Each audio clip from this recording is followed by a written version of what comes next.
الحمد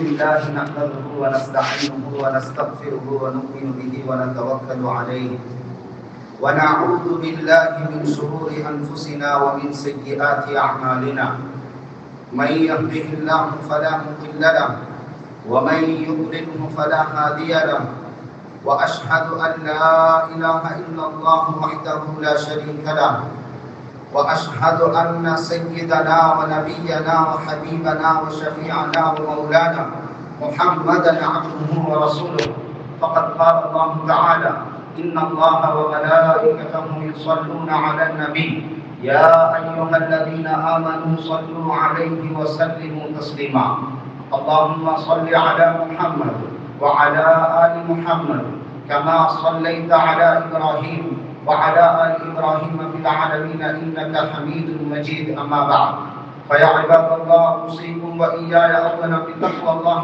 حق تقاته واتقوا الله في السر والعلن واجتنبوا الفواحش ما ظهر منها وما بطن فأعوذ بالله من الشيطان الرجيم بسم الله الرحمن الرحيم يا أيها الذين آمنوا اتقوا الله حق تقاته ولا تموتن إلا وأنتم مسلمون صدق الله العلي العظيم عن عمر بن الخطاب رضي الله تعالى عنه أنه قال سمعت رسول الله صلى الله عليه وسلم يقول إنما الأعمال بالنيات وإنما لكل امرئ ما نوى فمن كانت هجرته إلى الله ورسوله فهجرته إلى الله ورسوله ومن كانت هجرته إلى دنيا يصيبها أو امرأة ينكحها فهجرته إلى ما هاجر إليه صدق رسول الله صلى الله عليه وسلم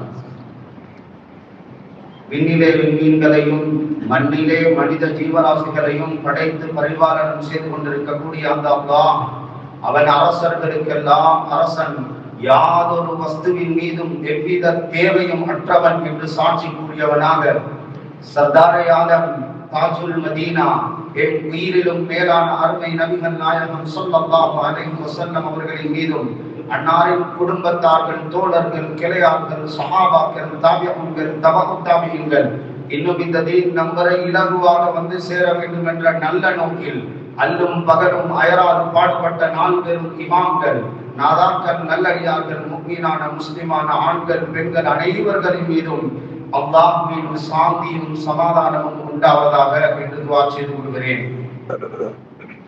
புனித ஜும்ஆவுடைய கடமையை நிறைவேற்றுவதற்காக வேண்டி இஅ்திகாஃபுடைய நியத்துடன் வந்து அமர்ந்திருக்கும் அல்லாஹ்வின் நல்லடியார்களே, என் அருமை இஸ்லாமிய நெஞ்சங்களே, ரப்புல் இஸ்ஸத் அல்லாஹ் நமது வாழ்வில் என்னென்ன விடயங்களை எடுத்து நடக்குமாறு பணித்திருக்கிறானோ அந்த விடயங்களை இயன்ற அளவு எடுத்து நடந்து கொள்ளுமாறு, எந்த விடயங்களை விட்டும் தவிர்த்து விலகி ஒதுங்கி நடக்குமாறு நம்மை விலக்கி வைத்திருக்கிறானோ அந்த விடயங்களை விட்டு முற்று முழுதாக தவிர்த்து விலகி ஒதுங்கி நடந்து கொள்ளுமாறு முதற்கன் எனக்கும் அப்பால் உங்களுக்கும் வசியத்தும் நசீஹத்தும் செய்து கொள்கிறேன். அன்பார்ந்த அல்லாஹ்வின் நல்லடியார்களே, உலகத்தில் அல்லாஹ் நம்மை படைத்து ஏராளமான நியாமத்துகளை செய்திருக்கிறான், அருள்களை தந்திருக்கிறான். அந்த நியாமத்துகளை எல்லாம் நாம் கணக்கெடுக்க ஆரம்பித்தால்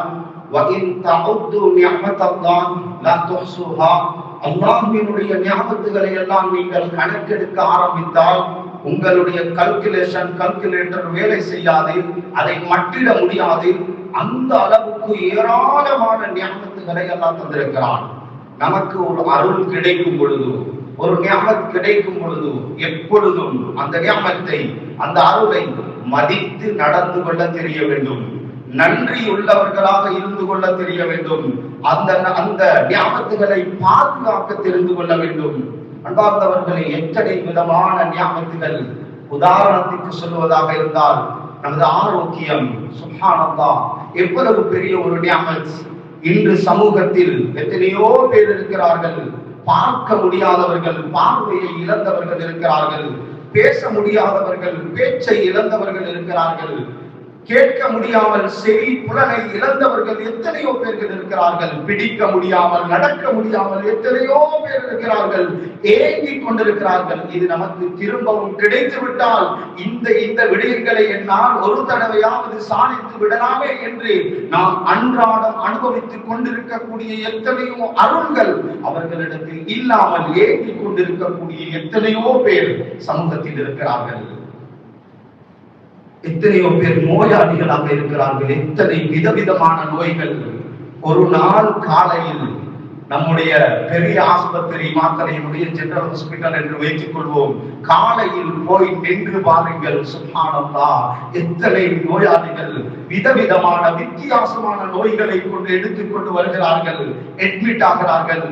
ஒரு ஆஸ்பத்திரி அல்ல, இந்த நாட்டில் எத்தனை வைத்தியசாலைகள் இருக்கிறது, முழு உலகத்திலும் சுப்ஹானல்லாஹ் ஒவ்வொரு நாளும் எத்தனையோ நோயாளிகள் அட்மிட் பண்ணப்பட்டவர்கள், எத்தனையோ ஆயிரக்கணக்கானவர்கள் அல்ல லட்சக்கணக்கானவர்கள் மரணித்து போய் ஜனாசாவாக அங்கிருந்து வெளியாகிறார்கள். அப்படி இருக்க நமக்கு அல்லாஹ் இந்த ஆரோக்கியத்தை தந்திருக்கிறான் என்று சொன்னால் பார்க்கிறோம், பேசுகிறோம், கேட்கிறோம், பிடிக்கிறோம், நடக்கிறோம், இத்தனை ஆரோக்கியங்களை அனுபவித்துக் கொண்டிருக்கிறோம் என்றால் நிச்சயமாக சத்தியமாக நாம் இதை மதித்து நடந்து கொள்ள தெரிய வேண்டும், நன்றி உள்ளவர்களாக இருக்க வேண்டும். ஒரு அருளினுடைய மதிப்பு எப்பொழுது புரியும் என்றால் எப்பொழுது இந்த அருள் நம்மை விட்டு இல்லாமல் போகுமோ அப்பொழுதுதான் அதனுடைய அந்த பெருமதியை ஒரு மனிதன் புரிந்து கொள்கிறான். அன்பார்ந்தவர்களே, நியாமத்தினுடைய ஒரு உதாரணத்தை சொன்னேன். ஆரோக்கியம் அல்லாஹ் தந்திருக்கக்கூடிய அருள்களில் மிக பிரதானமான மிக முக்கியமான, நாம் எல்லாம் அடைந்து சில பேர் அதை துஷ்பிரயோகம் செய்யக்கூடிய ஒரு நியாமத், ஒரு அருள் அல்லாஹ் நமக்கு தந்திருக்கக்கூடிய பணம், வசதி, வாய்ப்பு. இந்த விடயத்திலே சில விடயங்களை உங்களோடு பகிர்ந்து கொள்ளலாம் என்று நினைக்கிறேன். அன்பார்ந்தவர்களே, பணம், வசதி, வாய்ப்பு அல்லாஹ் நமக்கு தந்திருக்கிறான் என்று சொன்னால் இதை அல்லாஹ் நமக்கு சும்மா தரவில்லை. இது சும்மா தரப்படவும் இல்லை, நமது முயற்சியால் கிடைத்தவைகளும் அல்ல. நாம் சொல்வதை போல அல்லாஹ் குர்ஆனில் எத்தனையோ இடங்களில் சொல்கிறான், வமிம்மா ரஸக்னாஹும் யுன்ஃபிகூன் وَأَنْفِقُوا مِمَّا رَزَقْنَاكُمْ وَآتُوهُمْ مِمَّا لِلَّهِ الَّذِي آتَاكُمْ. நாங்கள் தான் இந்த செல்வத்தை, பணத்தை உங்களுக்கு தந்தோம் என்பதை அல்லாஹ் உறுதியாக சொல்கிறான். அன்பார்ந்தவர்களே, ஒரு காலத்தில் நாங்கள் எப்பொழுது யாருக்கு கீழோ எங்கெங்கோ இருந்தோம். ஆனால் இந்த வசதி வாய்ப்பை அல்லாஹ் வருமானத்தை லேசிப்படுத்தி தந்திருக்கிறான் என்று சொன்னால் இது கிடைத்தவர்கள் நிச்சயமாக சத்தியமாக அதை மதித்து நடந்து கொள்ள தெரிய வேண்டும், நன்றி உள்ளவர்களாக இருக்க வேண்டும். சமூகத்தில் எத்தனையோ பேர் இருக்கிறார்கள், ஒரு நாளைக்கு 1000 ரூபாயை 500 ரூபாயை சம்பாதித்துக் கொள்வதற்காக வேண்டி தினசரி கூலி வேலை செய்து மூட்டை தூக்கி வியர்வை சிந்தி படாத பாடுபடக்கூடிய எத்தனையோ பேர்கள் சமூகத்தில் இருக்கிறார்கள். அப்படி இருக்க பணம் வரக்கூடிய வழிகளை அல்லாஹ் நமக்கு லேசிப்படுத்தி தந்திருக்கிறார் என்றால் இதை மதித்து நடந்து கொள்ள தெரிய வேண்டும், நன்றி உள்ளவர்களாக இருக்க வேண்டும். ஒரு நாளும் வீண் விரயம் செய்துவிடக் கூடாது. ஒருவருக்கு செல்வம், பணம், வசதி, வாய்ப்பு கொடுக்கப்படுகிறது என்று சொன்னால் அந்த பணத்தோடு சேர்த்து சில நேரம் சில கெட்ட குணங்களும் வந்து விடுகிறது. சய்யிதுனா உமர் இப்னு கத்தாப் ரலியல்லாஹு அன்ஹு அவர்களுடைய ஆட்சி காலத்திலே உலகத்தினுடைய பல வெற்றிகள் அவர்களுக்கு கிடைத்தது. எங்கெங்கோ இருந்த செல்வங்கள் எல்லாம் அவருடைய கால்களுக்கு கீழால் வந்து விழுகிறது. அந்த செல்வங்களை பார்த்து விட்டு அவர்கள் தேம்பி தேம்பி அழுகிறார்கள். அந்த நேரத்திலே கேட்கப்பட்டது, சிரிக்க வேண்டிய நேரத்தில், சந்தோஷப்பட வேண்டிய நேரத்தில் ஏன் அழுகிறீர்கள் என்று கேட்ட நேரத்தில் சொன்னார்கள், எந்த சமூகத்துக்கு பணம், வசதி, வாய்ப்பு கொடுக்கப்படுகிறதோ அந்த பணம், வசதி, வாய்ப்போடு சேர்த்து பகைமையும் அனுப்பப்படுகிறது என்று சொன்னார்கள். அன்பார்ந்தவர்களே, பணம், வசதி, வாய்ப்பு வருகின்ற நேரத்தில் சில கெட்ட குணங்கள் சேர்ந்து வரலாம். பணம் வந்ததனால் பெருமை வரலாம், பணம் வருவதனால் அகங்காரம் வரலாம், பணம் வருவதனால், வசதி வாய்ப்பு வருவதனால் அடுத்தவர்களை தாழ்வாக நினைக்கலாம், நான் தான் உயர்ந்தவன் என்று நினைக்கக்கூடிய இந்த கெட்ட குணம் வரலாம். பணத்தால் யாரும் தாழ்வதும் இல்லை, பணத்தால் வசதி வாய்ப்பால் யாரும் உயர்வதும் இல்லை. அன்பார்ந்தவர்களே, பணம் வருகின்ற பொழுது சில பேருக்கு வரக்கூடிய ஒரு கெட்ட நோய்தான், எனக்கு இப்பொழுது யாரும் தேவையில்லை, நண்பர்களும் தேவையில்லை, சகோதரர்களும் தேவையில்லை, குடும்பமும் தேவையில்லை. என் தேவையை நிறைவேற்றிக் கொள்ள எனக்கு பணம் இருக்கிறது, வசதி வாய்ப்பு இருக்கிறது, அதற்குரிய சந்தர்ப்பம் இருக்கிறது என்று இந்த கெட்ட குணம் வந்துவிடலாம். அன்பார்ந்தவர்களே, பணம் என்பது இது நமக்கு கிடைத்த, அது நம்முடைய முயற்சியால் கிடைத்தவைகள் அல்ல. அவன்தான் செல்வத்தை கொடுக்கிறான், அவன்தான் ஏழ்மையையும் கொடுக்கிறான். அல்லாஹ்வினால் தரப்பட்ட ஒன்று. சில நேரம் நாம் எதிர்பார்க்காத, யாருமே தேவையில்லை என்று வாழ்க்கையில் நாம் நினைக்கலாம். சில நேரம் இவரிடத்திலும் இவர் போய் தேவைப்படுவாரா என்று நினைக்கக்கூடியவர்களிடத்திலும் சமூகத்தில் தேவைப்படக்கூடிய எத்தனையோ பேர்களை நாம் பார்த்திருக்கிறோம், கண்டிருக்கிறோம், கேள்விப்பட்டிருக்கிறோம். அன்பார்ந்தவர்களே, யாரையும் குறைத்து மதிப்பிடக்கூடாது. நம்முடைய வாழ்க்கையில் ஒரு சிறுவன் ஒரு கட்டத்தில் தேவைப்பட மாட்டான் என்று நினைக்கக்கூடிய ஒருவன் சில நேரம் தேவைப்படலாம். சொல்லுவார்கள், கிணற்றிலே துப்பாதே, நீயே அதில் தண்ணீர் குடிக்க வேண்டி வரும். கிணறுடைய வசதிகள் நிறைய வந்திருக்கிறது, தண்ணீருடைய வசதிகள் நிறைய வந்திருக்கிறது என்ற காரணத்தினால் தண்ணீரிலே போய் துப்பி விடுவது என்பது புத்திசாலித்தனமான ஒரு விடயம் அல்ல. அதே போல பணம், வசதி, வாய்ப்பு கிடைத்திருக்கிறது என்றால் அன்பார்ந்தவர்கள், இப்படிப்பட்ட கெட்ட குணங்கள், யாரையும் தரக்குறைவாக நினைக்கக்கூடிய இந்த குணம் வந்துவிடக் கூடாது. சமூகத்தில் எத்தனையோ பேர் இருக்கிறார்கள், வருடத்தில் கொஞ்சம் கொஞ்சமாக சேர்த்து ஒரு சிறிய தொகையை சேர்ப்பதற்கு மிகவும் கஷ்டப்படக்கூடியவர்கள் இருக்கிறார்கள். அப்படி இருக்க அல்லாஹ் பணம், வசதி, வாய்ப்பை தந்திருக்கிறான் என்று சொன்னால் அதை மதித்து நடந்து கொள்ள வேண்டும். வீண்விரயம் செய்யப்படுவதை அல்லாஹ் ஒரு நாளும் விரும்புவதில்லை. அதை நாம் மதித்து நடக்கும் பொழுது, நன்றியுள்ளவர்களாக இருக்கும் பொழுது, இந்த நியமத்தை அல்லாஹ் தொடர்ந்து நம்மிடத்திலே வைத்து பாதுகாப்பானதை அதிகரித்து தருவான். சமூகத்தில் ஒரு தேவை இருக்கிறது, வீடு கட்டுகின்ற தேவை. எல்லோரும் வீடு கட்டுகிறார்கள். பணம், வசதி, வாய்ப்பு இருக்கிறதுனால் சில பேர் வீடு கட்டுகிறார்கள். 2 ரூம் 3 ரூம் உள்ள ஒரு அறை கொண்ட ஒரு வீட்டை கட்டிக் கொள்வதற்காக வேண்டி பல வருடங்கள் வெளிநாடுகளிலே செலவழிக்கக்கூடிய எத்தனையோ பேர் இருக்கிறார்கள். யார் யாருக்கு கீழோ வேலை செய்கிறார்கள். அவர்களுக்கும் நம்மை போல குழந்தைகளுடன், பிள்ளைகளுடன், மனைவிமார்களுடன் நாட்டிலே இருந்து பயணம் செய்து இங்கிருக்க ஆசைதான். ஆனால் அவர்கள் எத்தனையோ வருடங்களை செலவழிக்கிறார்கள் ஒரு சில அறைகளை கொண்ட, ஓரிரு அறைகளை கொண்ட ஒரு வீட்டை கட்டிக்கொள்வதற்காக வேண்டி. சமூகத்தில் கஷ்டப்படக்கூடியவர்கள், வெளிநாடுகளில் காலங்களை செலவழிக்கக்கூடியவர்கள் எத்தனையோ பேர் இருக்கிறார்கள். அன்பார்ந்தவர்களை, அப்படி இருக்க அல்லாஹ் வசதி, வாய்ப்பை, பணத்தை தந்திருக்கிறான் என்று சொன்னால் நாம் அந்த கோடிகளை கொண்டு போய் இந்த மண்ணுக்குள்ளாலே புதைத்து விடக்கூடாது. எத்தனையோ பேர் பணம் கொடுக்கப்பட்டவர்கள், புத்திசாலிகளாக விளங்கக்கூடியவர்கள், நல்ல விடயங்கள் சொல்லப்படக்கூடியவர்கள், அறிவாளிகள் என்று பேசப்படக்கூடியவர்கள், நூதனமான விடயங்களை எல்லாம் மசூராவாக சொல்லக்கூடியவர்கள் கூட வசதி கொடுக்கப்பட்டவர்கள் வீடு கட்டுகின்ற விடயத்திலே அவர்களுடைய புத்திகள் எங்கோ பறந்து போய்விடுகிறது.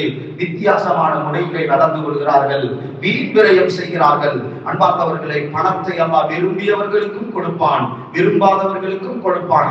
ஆனால் விரயம் செய்யப்படுவதை அல்லாஹ் விரும்புவதில்லை. அங்கு ஹைர்கள் ஒரு பொழுதும் உருவாக மாட்டாது. பணம் கொடுக்கப்பட்ட ஒருவரை பார்க்கிறோம், வீட்டை கட்டுகிறார், உடைக்கிறார், நினைத்த முறையில் அந்த வீட்டுக்காக வேண்டி பல கோடிகளை கொண்டு போய் அந்த மண்ணுக்குள்ளால் புதைத்து விடுகிறார், செலவழித்து விடுகிறார். ஒரு மனிதன் செலவழிக்கக்கூடிய எல்லா செலவுகளுக்கும் கூலி இருக்கிறது, நன்மை இருக்கிறது. தன்னுடைய மனைவிக்கு செலவழிக்கிறார், நன்மை இருக்கிறது. பிள்ளைகளுக்கு செலவழிக்கிறார், நன்மை இருக்கிறது. ஏன் தனக்காக செலவழிக்கிறார்? ஒரு சாப்பாட்டை வாங்கி சாப்பிடுகிறார், ஒரு ஆடை வாங்கி உடுக்கிறார். தேக்கி வைக்காமல் செலவழிப்பதற்கு அதற்கும் நன்மை இருக்கிறது. ஒரே ஒரு செலவை தவிர, இல்லா மா யஜஅலுஹு ஃபித்துராப், யார் கட்டிடம் கட்டுவதற்காக வேண்டி மண்ணுக்கு செலவழிக்கிறார்களோ அந்த செலவுக்கு எந்த கூலியும் கிடையாது.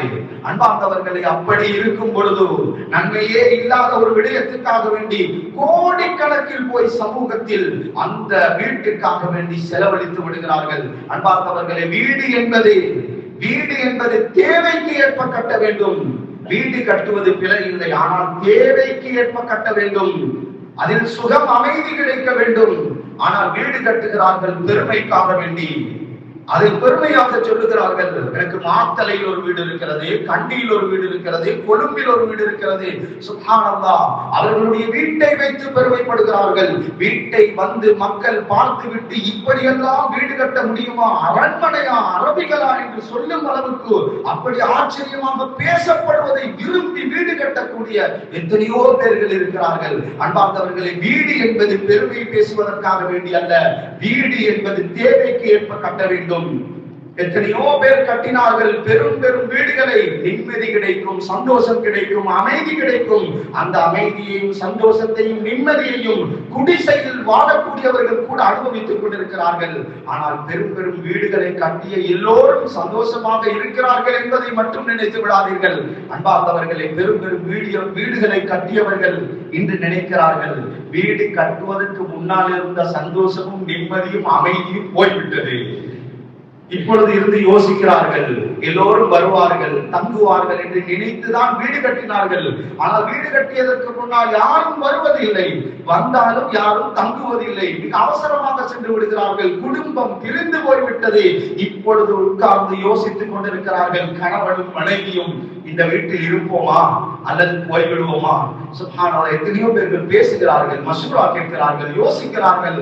அன்பார்ந்தவர்களே, பெரும் பெரும் வீடுகளை கட்டியவர்கள் எல்லாம் சந்தோஷமாக இருக்கிறார்கள் என்பது அல்ல. வீடு கட்ட வேண்டும் தேவைக்கு ஏற்ப. மேலதிகமான ஒரு அறையை கட்டுவதாக இருந்தால் ஸல்லல்லாஹு அலைஹி வஸல்லம் அவர்கள் சொன்னார்கள், விருந்தாளிக்காக வேண்டி மேலதிகமான ஒரு அறையை கட்டலாம், ஒரு ரூமை கட்டலாம். அது அல்லாமல் இன்னொரு ரூமை ஒருவர் கட்டுகிறார் என்று சொன்னால் அது ஷைத்தானுக்கு உரியது என்பதாக ஸல்லல்லாஹு அலைஹி வஸல்லம் சொன்னார்கள். அன்பார்ந்தவர்களே, வீடு எப்படி கட்ட வேண்டும் என்பதையும் மார்க்கம் சொல்லி தந்திருக்கிறது. சையதுனா இப்னு உமர் ரலியல்லாஹு அன்ஹு அவர்கள் ஆச்சரியமான ஒரு மனிதர். சுப்ஹானல்லாஹ், இல்மிலும் அவர்களை முந்துவதற்கு ஆள் இல்லை, இபாதத்திலும் அவர்களை முந்துவதற்கு ஆள் இல்லை. அவர்கள் நுணுக்கமான முறையிலே, ஹிக்மத்தான முறையிலே வியாபாரம் செய்யக்கூடியவர்கள். அவர்களுடைய வியாபாரம் வாகன வியாபாரம். அந்த காலத்தில் வாகனம் என்பது குதிரைகளும் ஒட்டகங்களும் கழுதைகளும். எல்லா ஒட்டகங்கள் குதிரைகளிலும் பயணம் செய்ய முடியாது. பயணம் செய்ய தகுதியான ஒட்டகங்களை, குதிரைகளை, கழுதைகளை, அந்த வாகனங்களை பிறக்கி எடுத்து நுணுக்கமாக சந்தையிலே வியாபாரம் செய்யக்கூடிய ஒருவர் தான் இப்னு உமர் ரலியல்லாஹு அன்ஹு அவர்கள். அவர்கள் சொல்கிறார்கள், நான் ஒரு வீட்டை கட்டினேன். எப்படிப்பட்ட வீடு தெரியுமா? துக்கின்னுனி மினல் மதர், மலையிலிருந்து என்னை பாதுகாக்கக்கூடிய, வெயிலிலிருந்து என்னை பாதுகாக்கக்கூடிய ஒரு வீடாக அது இருந்தது. அதற்காக வேண்டி படைப்பினங்களிலிருந்து எனக்கு யாரும் உதவி செய்யவில்லை, நானே என் கையாலேயே அந்த வீட்டை கட்டினேன் என்பதாக சொல்கிறார்கள். அன்பார்ந்தவர்களே, ஆச்சரியமானவர்கள். அந்த வீடுகள் என்பது அவர்கள் தேவைக்கு ஏற்ப கட்டினார்கள், பெருமைக்காக வேண்டி அல்ல. சஹாபாக்களிலும் செல்வந்தர்கள், பணக்காரர்கள் என்று சொல்லப்படக்கூடியவர்கள் இன்றும் நாம் பேசுகிறோமே. உஸ்மான் அல் கனி, உஸ்மான் ரலியல்லாஹு அன்ஹு அவர்கள் பணக்கார ஒரு சஹாபி. அப்துர்ரஹ்மான் இப்னு அவுஃப் ரலியல்லாஹு அன்ஹு அவர்கள் ஒரு பணக்காரரான ஒரு செல்வந்தரான ஒரு சஹாபி. அவர்களுடைய செல்வங்கள் எல்லாம் அவர்கள் கட்டிய வீடுகளை வைத்து அது மதிப்பிடப்படவில்லை. மதீனாவுடைய தெருக்களிலே போய் பார்த்தால், அந்த வீடுகளை போய் பார்த்தால், இது உஸ்மான் ரலியல்லாஹு அன்ஹு அவர்களுடைய வீடு, இது அப்துர்ரஹ்மான் இப்னு அவுஃப் ரலியல்லாஹு அன்ஹு அவர்களுடைய வீடு, இது பிலால் ரலியல்லாஹு அன்ஹு அவர்களுடைய வீடு என்று வீடுகளை பிரித்து அறிய முடியாத நிலையில் சாதாரணமாகத்தான் எல்லோருடைய வீடும் இருந்தது. அவர்கள் பணக்காரர்கள், செல்வந்தர்கள் என்று மதிப்பிட்டது அவர்களிடத்தில் இருந்த செல்வத்தை வைத்து. அன்பார்ந்தவர்களே, வசதி வாய்ப்பு நமக்கு கிடைத்திருக்கிறது என்பதனால் இதை மண்ணுக்குள்ளால் கொண்டு போய் புதைத்து விடக்கூடாது. செல்வத்தை தந்திருக்கிறான் என்று சொன்னால் இதை மதித்து நடந்து கொள்ள வேண்டும். சமூகத்தில் எத்தனையோ பேர் இருக்கிறார்கள், வீடு கட்டுகிறார்கள், இன்னும் கட்டி முடியவில்லை. மரணத்தினுடைய பஜாருக்குள்ளாலும் சென்று விட்டார்கள், இன்னும் வீடு கட்டி கொண்டிருக்கிறார்கள். அன்பார்ந்தவர்களை, யாருக்காக வேண்டி கட்டுகிறோம்? அல்லாஹ் தந்திருக்கக்கூடிய ஆகப்பெரிய ஒரு அருள் செல்வம் என்பது, வசதி வாய்ப்பு என்பது பெரிய ஒரு நியாமத். இதற்கு நன்றியுள்ளவர்களாக இருக்க வேண்டும். சமூகத்தில் ஓரிரு லட்சங்களை சம்பாதிப்பதற்கே மக்கள் இவ்வளவு கஷ்டப்பட்டுக் கொண்டிருக்கும் பொழுது கோடிகளை கொண்டு போய் நம் வீட்டுக்காக செலவழிக்கிறோம், மண்ணுக்குள்ளாலே புதைத்து விடுகிறோம் என்றால் எப்படி அல்லாஹ் பொறுத்துக் கொள்ள போகிறான்? நம்முடைய வீட்டினுடைய வாசல் கதவை அதற்காகவே எத்தனையோ கோடிகளை செலவழிக்கக்கூடியவர்கள், லட்சங்களை செலவழிக்கக்கூடியவர்கள் சமூகத்தில் இருக்கிறார்கள். எங்கோ பார்த்த ஒரு அலங்காரத்தை வீட்டுக்குள்ளால் கொண்டு வருவதற்காக வேண்டி பல லட்சங்களை பல கோடிகளை செலவழிக்கக்கூடியவர்களும் சமூகத்தில் இருக்கிறார்கள். அன்பார்ந்தவர்களை மறந்து விடாதீர்கள். செல்வம், வசதி, வாய்ப்பு என்பது அல்லாஹ் தந்த மிகப்பெரிய ஒரு அருள். அதை கொண்டு போய் மண்ணுக்குள்ளால் புதைக்காதீர்கள். அல்லாஹ்வுக்கு நன்றி உள்ளவர்களாக இருங்கள். இந்த விடயத்தில் புத்திசாலித்தனமாக நடக்கும் பொழுது இந்த அருள் நம்மிடத்தில் பாதுகாக்கப்பட்டு இன்னும் அதிகரித்து தரப்படும் என்பதில் எந்த விதமான சந்தேகமும் இல்லை. அன்பார்ந்தவர்களை, பணம், வசதி, வாய்ப்பு என்பது அல்லாஹ்வினுடைய மிகப்பெரிய ஒரு நியாமத். திருமணங்கள் நடைபெறுகிறது, திருமண வைபவங்கள் நடைபெறுகிறது. சில பேரிடத்தில் கேட்டு பார்த்தால் சொல்லுவார்கள், என் திருமணத்துக்கு, என் வலிமாவுக்கு, என் திருமண வைபவத்துக்கு ஒரு 3 லட்சம் 5 லட்சம் தான் முழுமையாக செலவு என்று சொல்லக்கூடியவர்கள் எத்தனையோ பேர் இருக்கிறார்கள் இந்த காலத்தில். சென்ற காலங்களில் 1 லட்சம் 50,000 30,000 என்று சொல்லக்கூடியவர்கள், அவர்களுடைய செலவுகளும் அப்படி சுருக்கமாக இருந்திருக்கிறது. சமூகத்தில் எத்தனையோ பேர் இருக்கிறார்கள். என் திருமணங்கள், வலிமாக்கள், சாப்பாட்டினுடைய அந்த வைபவத்தினுடைய செலவு இவ்வளவு சுருக்கமான ஒரு செலவை சொல்லக்கூடியவர்கள் சமூகத்தில் இருக்கும் பொழுது, பணம், வசதி, வாய்ப்பு கொடுக்கப்பட்டவர்கள், அன்பார்ந்தவர்களை, இந்த திருமண வைபவத்திற்காக வேண்டி பல கோடிகளை செலவழித்து விடுகிறார்கள். சமூகத்தில் கோடிகளை கண்டவர்கள் எத்தனை பேர் இருக்கிறார்கள்? கோடிகளை காணாதவர்கள் சமூகத்தில் எத்தனையோ பேர் இருக்கும் பொழுது, நாம் ஒரு திருமண வைபவத்திற்காக வேண்டி இத்தனை கோடிகளை செலவழிக்கிறோம் என்றால் அந்த தொழிலாளர்கள் ஏங்குகிறார்கள். என் முதலாளி ஒரு திருமணத்துக்கு இவ்வளவு செலவழிக்கிறாரா என்று ஏங்குகிறார்கள். அவர்களுடைய ஏக்கம் பதுவாவாக மாறுகிறது. அன்பார்ந்தவர்களே, திருமணம் என்று சொல்லும் பொழுது எத்தனையோ புத்திசாலிகளுடைய புத்திகள் திருமணத்தினுடைய விடயத்திலே பறந்து விடுகிறது. பெண்களுடைய கையிலே அந்த அதிகாரங்கள் சென்று விடுகிறது. அன்பார்ந்தவர்களே, பணம் தந்திருப்பது விரயம் செய்வதற்காக வேண்டிய அல்ல. சில பொழுது நாம் நம்முடைய பண பலத்தை காட்டுகிற இடமாக திருமண வைபவங்கள் ஆகிவிட்டது. அன்பார்ந்தவர்களே, திருமண வைபவங்கள் என்பது, நம்முடைய வலிமாக்கள் என்பது, அது நம்முடைய பணபலத்தை காட்டுகிற இடம் அல்ல. அது வரக்கத்தான ஒரு சாப்பாடு. வேறு வைபவங்களுக்கு சாப்பாட்டுக்கு அழைத்தால் சட்டம் வேறு.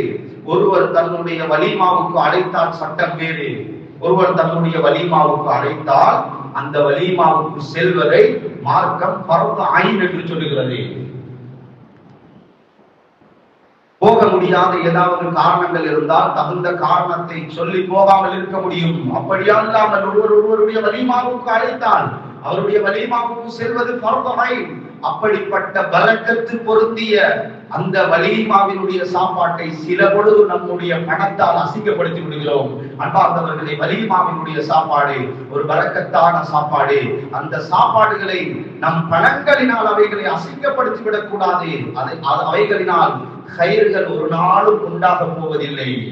திருமணத்தினுடைய அந்த சாப்பாட்டுக்கு மட்டுமல்ல, சில பேர் நினைக்கிறார்கள், அவர் வந்தால் என்னுடைய அந்த திருமணத்திற்கு பெருமையாக இருக்கும், இவர் வந்தால் பெருமையாக இருக்கும் என்று ஒரு அரசியல்வாதியை, ஒரு விவிஐபியை, ஒரு அந்நியரை கொண்டு வருவதற்காக வேண்டி பல லட்சங்களை செலவழித்து பணம் கொடுத்து கொண்டு வரக்கூடியவர்கள் சமூகத்தில் எத்தனையோ பேர் இருக்கிறார்கள். அன்பார்ந்தவர்களே, நம்முடைய அந்த வலிமாக்களுக்கு, அருமை மகனுடைய அந்த வலிமாக்களுக்கு அப்படிப்பட்டவர்கள் வருவதனால் என்ன பெருமை இருக்கிறது, என்ன பரக்கத் ஏற்பட போகிறது? நம்முடைய வலிமாக்கள் நல்லவர்களால், சமூகத்தில் இருக்கக்கூடிய சாலிகான மனிதர்களால், அது அவர்களுடைய வருகை கட்டாயம், அவர்களுடைய மசூராக்கள் கட்டாயம். அவர்களுக்கு நம்முடைய வலிமாவினுடைய சாப்பாட்டிலிருந்து ஒரு கவலமாவது சென்று விட வேண்டும். அது பரக்கத்து பொருந்திய சாப்பாடு. அன்பார்ந்தவர்களே, இன்று சமூகத்தில் 1 லட்சத்தில் சாப்பாட்டை முடிக்கக்கூடியவர்கள் எத்தனையோ பேர் இருக்கும் பொழுது ஒரு தலைக்கு 10,000 15,000 என்று சுப்ஹானல்லாஹ், அல்லாஹ் எப்படி பொறுத்துக் கொள்ள போகிறான்? பணங்கள் வீண் விரயம் செய்யப்படுகிறது. அந்த திருமணங்களை நாங்கள் கொண்டு போய் நடத்துகிற அந்த இடங்கள், எப்படிப்பட்ட இடங்களிலே கொண்டு போய் இந்த திருமண வைபவங்களை வைக்கிறோம்? பாவம் நடக்கிற இடங்களுக்கு கொண்டு போய் நம் திருமண வைபவங்களை வைக்கிறோமா? நம் அருமை மகனுடைய வலிமாக்களை வைக்கிறோமா? ஸல்லல்லாஹு அலைஹி வஸல்லம் அவர்கள் ஒரு பயணம் செல்கிறார்கள். சஹாபாக்களுடன் பாலைவன பகுதியிலே செல்லும் பொழுது ஒரு ஊரை கடக்க போகிறார்கள். மதாயினு சாலிஹ், சமூது கூட்டம் வாழ்ந்து பாவங்கள் செய்து அழிக்கப்பட்ட ஊரை கடக்க போகிறார்கள்.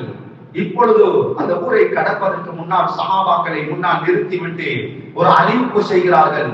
அன்பு தோழர்களே, நாங்கள் இப்பொழுது கடக்க போகும் ஊர் இருக்கிறதே, சமூது கூட்டம் வாழ்ந்து பாவங்கள் செய்து அழிக்கப்பட்ட ஊரை கடக்க போகிறோம். லா தத்குலு மசாகினல் லதீன வலமு அன்ஃபுஸஹும் இல்லா வஅன்தும் பாகூல். நீங்கள் இந்த ஊரை கடக்கும் பொழுது சிரித்தவர்களாக சந்தோஷமாக கடந்து விடாதீர்கள். அழுது கொண்டு பயந்து பயந்து இந்த கூட்டம் தனக்கு தானே அநியாயம் செய்து கொண்ட இந்த கூட்டத்தை அழிக்கப்பட்ட இந்த ஊரை கடந்து போகும் பொழுது பயந்தவர்களாக அழுதவர்களாக வேகமாக சென்று விடுங்கள் என்று அறிவிப்பு செய்துவிட்டு தன்னுடைய முபாரக்கான போர்வையை எடுத்து முகத்தை மறைத்துக் கொள்கிறார்கள். அந்த ஊர் தன் கண்ணுக்கு கூட பட்டுவிடக் கூடாது என்பதாக மறைத்துக் கொண்டு மிக வேகமாக சென்று விடுகிறார்கள். அன்பார்ந்தவர்களே, சுப்ஹானல்லாஹ், ஸல்லல்லாஹு அலைஹி வஸல்லம் அவர்கள் முன்பின் பாவம் மன்னிக்கப்பட்டவர்கள், தெரிவு செய்யப்பட்ட அந்த சஹாபாக்களும் எப்படி பயந்திருக்கிறார்கள், எப்படி பயந்திருக்கிறார்கள். நம்முடைய வலிமாக்கள் எப்படிப்பட்ட இடங்கள், மியூசிக்கல் ஷோவும் பாட்டு கச்சேரியும் நடக்கக்கூடிய இடங்கள், விபச்சாரம் நடக்கக்கூடிய இடங்கள், அல்லாஹ்வை கோபப்படுத்தக்கூடிய குடிபானங்களும் சாப்பாடுகளும் பரிமாறப்பட்டு கொண்டிருக்கக்கூடிய இடங்களுக்கு கொண்டு போய் எங்களுடைய அருமை மகனுடைய வலிமாக்களை கொண்டு போய் நாம் வைக்கிறோம் என்றால் நமக்கு என்ன தைரியம் இருக்கிறது? அனுதினமும் எவ்வளவு எல்லா நேரங்களும் பாவத்தில் மூழ்கி இருக்கக்கூடிய நாம், அன்பார்ந்தவர்களே, நமக்கு என்ன தைரியம் இருக்கிறது? ஸல்லல்லாஹு அலைஹி வஸல்லம் அவர்களே இவ்வளவு பயந்திருக்கிறார்கள். வல்லதீன லா யஷ்ஹதூன ஸூர், அல்லாஹ் குர்ஆனிலே சொல்கிறான், நல்லவர்கள், உலமாக்கள் தஃசீர் செய்யும் பொழுது சாலிஹானவர்கள் பாவம் நடக்கிற இடங்களுக்கு சமூகம் தரமாட்டார்கள். அன்பார்ந்தவர்களே, எங்களுடைய வலிமாக்கள் சாப்பாடு, திருமண வைபவங்கள், அது வரக்கத்து பொருந்திய ஒரு சாப்பாடு, அது கைர்கள் உண்டாக வேண்டும் என்பதுதான் ஒவ்வொரு முஸ்லிமும் முஃமினும் விரும்புவார். அப்படிப்பட்ட பாவமான இடங்களுக்கு கொண்டு போய் வைப்பதனால் ஒரு நாளும் கைர்களும் வரக்கத்துகளும் உண்டாக மாட்டாது. மிக கவனமாக நடந்து கொள்வோம். அல்லாஹ் பணம் வசதி வாய்ப்பை தந்திருக்கிறான் என்றால் எப்பொழுதும் இதை மதித்து நன்றி உள்ளவர்களாக நடந்து கொள்ள வேண்டும். அன்பார்ந்தவர்களை, நமது வாழ்க்கையில் நாம் செலவழிக்கக்கூடிய செலவுகள், குறிப்பாக அத்தியாவசிய செலவுகள், வீட்டுக்காக, வாகனத்துக்காக, சாப்பாட்டிற்காக, குடிமானத்திற்காக, பயணத்திற்காக செலவழிக்கக்கூடிய இந்த செலவுகள் சுத்தமானதாக இருக்க வேண்டும். இதை கஷ்டமில்லாமல் ஏதோ ஒரு முறையிலே அல்லாஹ் இந்த பணத்தினுடைய வருமானத்தினுடைய வழிகளை லேசிப்படுத்தி தந்திருக்கிறான் என்று சொன்னால் இதை மதித்து நடந்து கொள்ள வேண்டும். நன்றி உள்ளவர்களாக இருக்கும் பொழுது நிச்சயமாக இந்த அருள்கள் பாதுகாக்கப்படும், இந்த ஞானத்துகள் இன்னும் அதிகரித்து தரப்படும் என்பதில் எந்த விதமான சந்தேகமும் இல்லை. பணம், வசதி, வாய்ப்பு என்பதே அல்லாஹ் தந்திருக்கக்கூடிய அருள்களில் மிக முக்கியமான ஒன்று, மிகப்பெரிய ஒரு நியாமத். இந்த நியாமத் கிடைத்திருக்கக்கூடியவர்கள் எப்பொழுதும் அதை மதித்து நடந்து கொள்ள வேண்டும். நன்றி உள்ளவர்களாக இருக்கும் பொழுது நிச்சயமாக அல்லாஹ் வாழ்க்கையில் நிறைய கைர்களையும் பரக்கத்துகளையும் கொண்டு பண்ணுவான். அல்லாஹ் நம் அனைவர்களையும் ஈமானிய உணர்வுள்ள நல்ல மக்களாக கபூல் செய்து கொள்வானாக. ரப்பி ரஹ்மானே, யா அல்லாஹ், எங்களுடைய பாவங்களை மன்னித்து அருள் புரிவாயாக. குற்ற குறைகள் அனைத்தையும் மன்னித்து அருள் புரிவாயாக. ரப்பி ரஹ்மானே, யா அல்லாஹ், ஏராளமான அருள்களை யா அல்லாஹ் நாம் சுமந்திருக்கிறோம், யா அல்லாஹ், அனுபவித்துக் கொண்டிருக்கிறோம், யா அல்லாஹ். யா அல்லாஹ், அந்த நியாமத்துகளை, அருள்களை மதித்து நடக்கக்கூடிய நல்லவர்களாக ஆக்கி வைப்பாயாக, யா அல்லாஹ். நன்றி உள்ளவர்களாக ஆக்கி வைப்பாயாக, யா அல்லாஹ். யா அல்லாஹ், அந்த அருள்களை, நியாமத்துகளை இன்னும் அதிகரித்து தருவாய். நமது வெற்றி ரோமங்களை பிடித்தாவது நேரான வழியில், சீரான பாதையில், சொர்க்கத்தினுடைய பாதையிலே எடுத்து செல்வாயாக. கடைசி நேரம், மௌத்துடைய நேரம், உள்ளத்தால் லா இலாஹ இல்லல்லாஹ் முஹம்மதுர் ரசூலுல்லாஹ் என்ற கலிமாவை மொழிந்தவர்களாக நல்ல முறையிலே, நல்ல இடத்திலே இந்த உடம்பிலிருந்து உயிரை கைப்பற்றிக் கொள்வாயாக.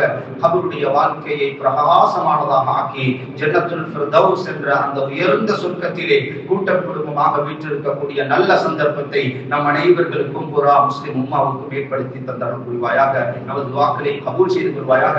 வஆகிரு தஅவானா அல்ஹம்துலில்லாஹி ரப்பில் ஆலமீன்.